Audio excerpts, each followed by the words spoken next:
Hey guys, today's workout is going to be 3 rounds of 10 handstand push-ups, 12 farmer's carries, 20 toes to bar, then rest 3 minutes and repeat for a total of 3 times. This will be teams of 2. So you will complete, with the numbers in parentheses here, 10 handstand push-ups. Each team member will complete 5 and 5. And you will complete all 5 before moving to the other team member. Then farmer's carries, 6 farmer's carries and 6 farmer's carries. Toes to bar, 20 toes to bar, you'll complete those in sets of 5 as well, going back and forth, 5 and 5.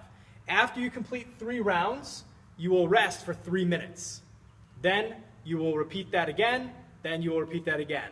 That is a total of 9 rounds with 6 minutes of rest in the workout.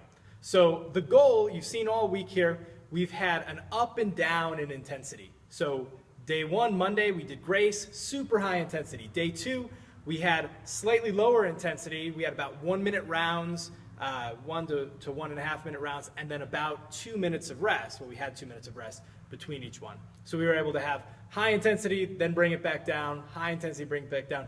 Wednesday, we slowed everything down, not for time workout, allowed everybody to recover, very low intensity day. And then Thursday was a real breather, real burner, but that intensity, because it's so long and because we're moving, the intensity is relatively low. And so we're playing with that high and low intensity. This workout, because we're with partners, we're gonna rest for 5 or 10 seconds and then immediately get back on it. So this is going to allow us to have super high intensity. We're gonna do that for a short period of time, rest, and then we're gonna repeat that, rest, and then we're gonna repeat it again. And so we're working on repeatable efforts here. This is going to burn down a ton of our glycogen stores in our muscles. It's going to make us pretty tired. It's going to take a little bit of time, but it's going to be time that's spent being super aggressive in the workout.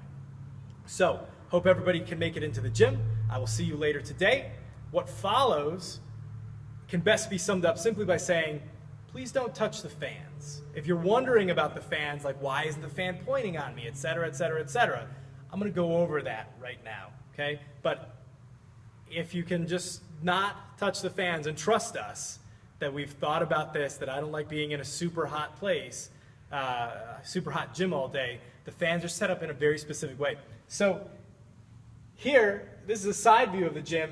If I have a fan that's pointing into the gym, sucking air in from the outside, the air comes over here, it bounces up the ceiling, it goes up into the roof, and it spins down a bunch of hot air. So a lot of times people think like, yeah, let's bring in the cold air from outside, and I totally understand that thought process. But we've measured it as much as 20 degrees hotter in the gym than outside when air is being sucked into the gym by having a fan that way. So that's a terrible method. Please don't spin one of the fans around thinking that you're like solving a problem because, you know, the coaching staff didn't realize that the fan was turned the wrong way.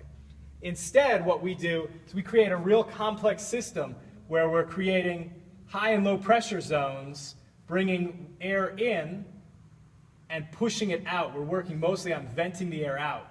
That creates a low pressure zone that pulls air in through the door.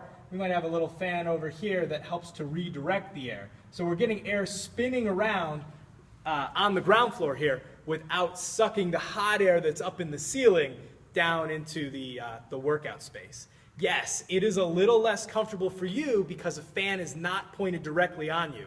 Terribly sorry. We're working for the entirety of the gym here. So if you move a fan to point it right on you while you're working out, you can stall this whole process out.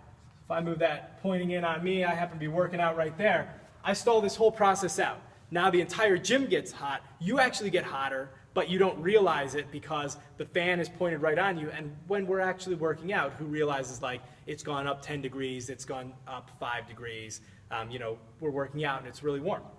So don't touch the fans. Trust that we're cooling the gym to the very best of the ability with the equipment and the space that we've got. It's a little trickier than just like, hey, we're just doing this. So I'm going to put some links down below talking about Bernoulli's principle and high and low pressure zones and how that moves air and stuff, you know, if you want to geek out on that. You know, and maybe I'll put a link for some thermodynamics as well, so, you know, the hot air is up top type stuff.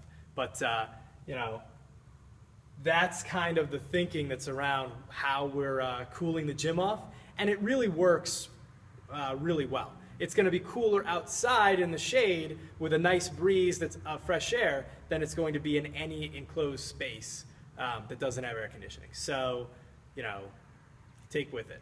I will see you in the gym. We're going to keep the air moving around in here, and we're going to keep crushing these workouts.